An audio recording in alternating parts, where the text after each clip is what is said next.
phrases qui frôlent dans mon cœur. Mon cœur aimerait te dire qu'il t'aime, car tu es le plus beau parmi.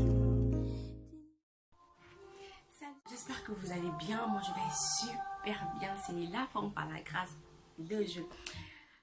Alors voilà, aujourd'hui, c'est notre rubrique Histoire. Et oui, des histoires vraies où on parle du vécu des gens. Ces histoires dans lesquelles nous tirons des leçons, dans lesquelles nous apprenons de beaucoup. Alors, comme je disais, on va parler d'Hélène, une fille de 13 ans.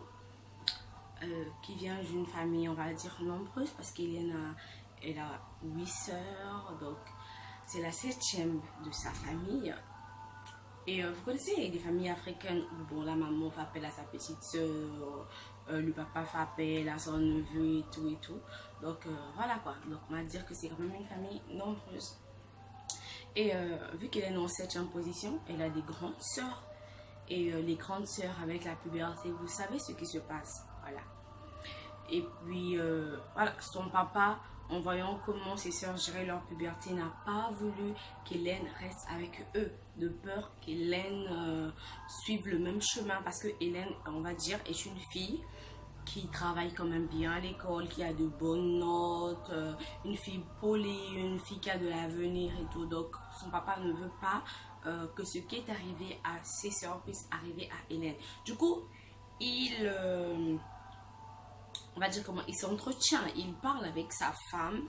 Et bon, la maman d'Hélène, maman Sandrine, elle a une sœur qui habite dans une autre ville.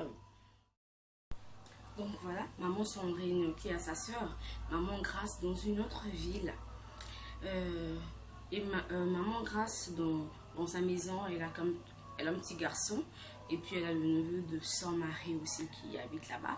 Donc sa soeur lui passe un coup de fil. Voilà, vous savez comment ça se passe. Allô Grace, comment tu vas? Ça va, mais je veux faire venir l'enfant, tu sais, avec ses soeurs. Et voilà, patati patata, voilà. Et maman Grace aussi accepte. Non, il n'y a pas de souci, mais c'est notre fille, il faut la laisser venir et tout et tout. Donc, Hélène se décide à partir, donc le jour de son voyage, vous savez comment ça se passe, voilà, elle pleure et tout, elle laisse ses parents, voilà. Donc elle arrive sur place, elle est bien accueillie par maman Grace, tout se passe bien. Donc maman Grace traite Hélène comme sa propre fille, tout est ok, elle va à l'école et continue à bien travailler et tout se passe bien.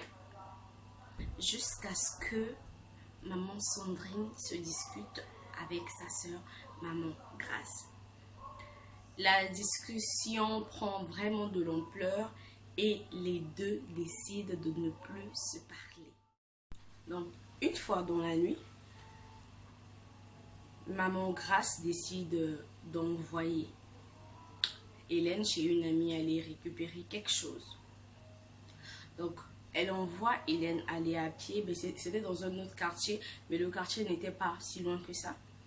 Donc elle envoie Hélène.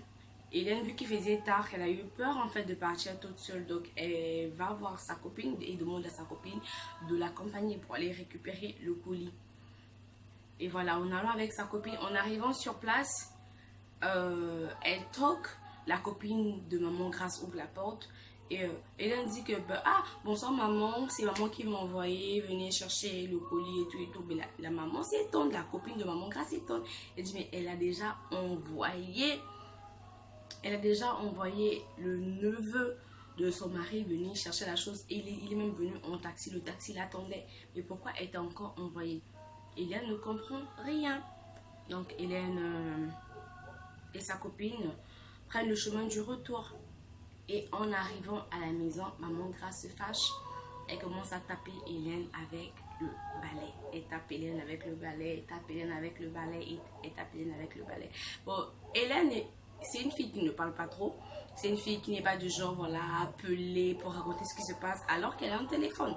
Mais elle n'est pas du genre à appeler, raconter ce qui se passe. Qu'est-ce qu'elle a, Hélène? Elle a plutôt un journal intime, elle a un cahier dans lequel, voilà, elle note tout ce qui se passe de la journée. Si la journée était belle, elle était mauvaise, voilà, vous savez ce qui se passe avec le journal intime. Donc, elle note, mais elle ne dit rien. Voilà, et puis le lendemain, elle va à l'école.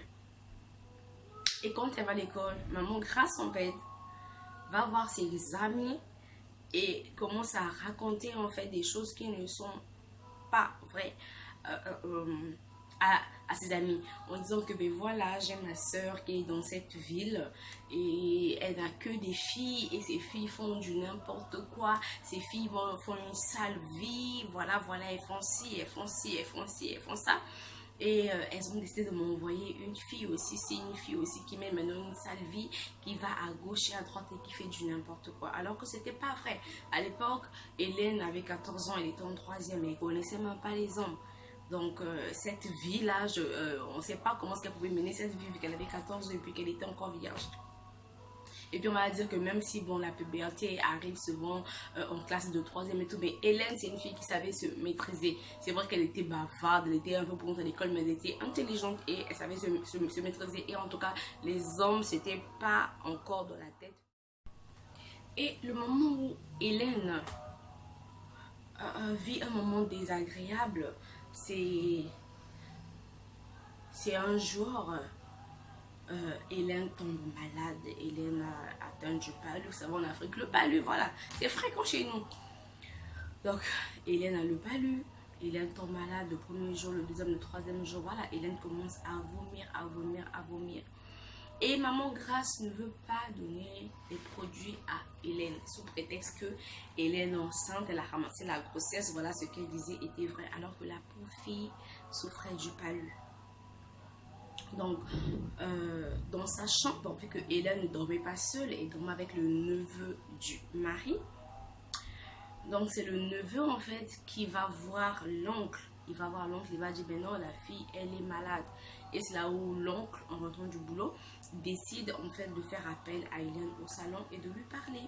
En arrivant, voilà, il pose des questions, comme vous savez, du genre, ah, tu vomis, est-ce que tu n'es pas enceinte, et tout. Hélène répond, je ne suis pas enceinte, papa, je ne connais pas les hommes, je ne suis pas enceinte, c'est le palu. Et maman Grâce vient, elle s'assoit à côté de son mari, qu'est-ce qu'elle dit à Hélène? Et tu vois, ta maman et moi, on ne se cause plus. Maintenant, qui va te donner des produits? Appelle ta maman pour qu'elle te donne des produits. Nous, on n'a pas des produits à te donner.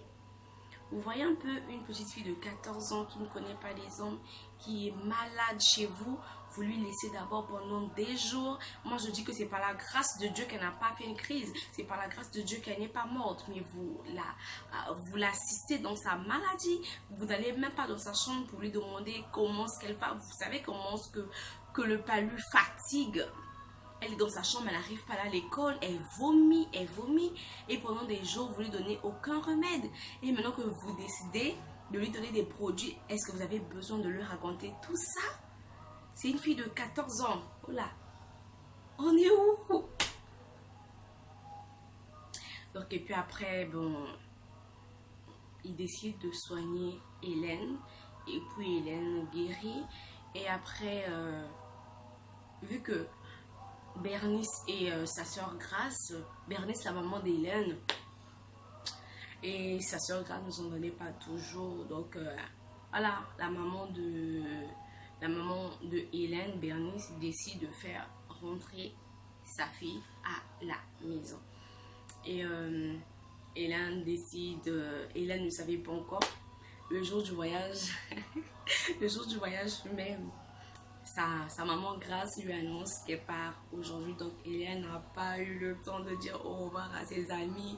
Hélène n'a pas eu le temps de prendre ses affaires. Hélène a eu le temps de ne rien faire, de ne rien prendre, si ce n'est que ses habits. Donc tout ce qu'elle avait joué, pris, les prix qu'on lui donnait à l'école et tout, elle n'a pas eu le temps de tout prendre. Elle a juste pris ses habits et elle est rentrée chez elle à la maison. Et en arrivant à la maison, maman Bernice, en voyant son enfant à l'aéroport, elle faisait que pleurer parce que tellement l'enfant avait changé, l'enfant avait maigri, l'enfant était bizarre. Donc voilà, et elle prend son enfant. Et donc voilà l'histoire d'Hélène. J'espère que vous avez apprécié, j'espère que vous avez aimé. Et si vous avez un enfant, si vous voulez faire partir cet enfant-là chez votre frère ou chez votre soeur, peu importe les problèmes qui arriveront, assurez-vous de garder un bon contact, assurez-vous de garder une bonne relation avec votre frère ou votre soeur, parce que votre enfant est sur place. Pour le bien de votre soeur, pour le bien de votre enfant, assurez-vous de garder de bons contacts, même si la soeur a tort ou a raison, assurez-vous en tout cas de garder de bons contacts. Ça n'est rien en fait de demander pardon à sa soeur, même si elle a tort. Quand je demande pardon, la personne se rend compte qu'elle a mal agi et le problème passe. Ne faites pas du genre on va pas se causer, on va être ennemis et tout, c'est pas bien, parce qu'après c'est l'enfant qui subit les conséquences. C'est pas dans tous les cas que c'est comme ça, mais dans la plupart des cas, c'est l'enfant qui subit les conséquences. Parce qu'on ne sait même pas ce qui s'est passé dans votre enfance avec votre frère ou votre soeur et tout. Donc le mieux, c'est d'éviter à tout prix des contradictions qui vont vous pousser à ne plus vous parler pendant longtemps. Donc voilà un peu, c'est ça. Et pour Hélène, voilà, on va demander à toutes les filles qui vont en fait chez les oncles ou chez les tantes de toujours bien se comporter. Voilà, de toujours bien se comporter, parce que le Seigneur est en vie, le Seigneur est vivant, il va jamais laisser que quelque chose arrive à son enfant. Surtout quand son enfant se comporte bien, quand son enfant prie, quand son enfant lui fait confiance, il va pas vraiment que rien de mal n'arrive à son enfant. Donc merci d'avoir suivi. Dans les commentaires, dites-moi un peu si vous avez déjà vécu une telle situation, ou encore dites-moi si vous avez tiré une leçon de cette histoire. Dites-moi aussi si l'histoire vous a plu. Bon, voilà, portez-vous bien, que Dieu vous bénisse. Bisous, moi je vous aime. À la prochaine.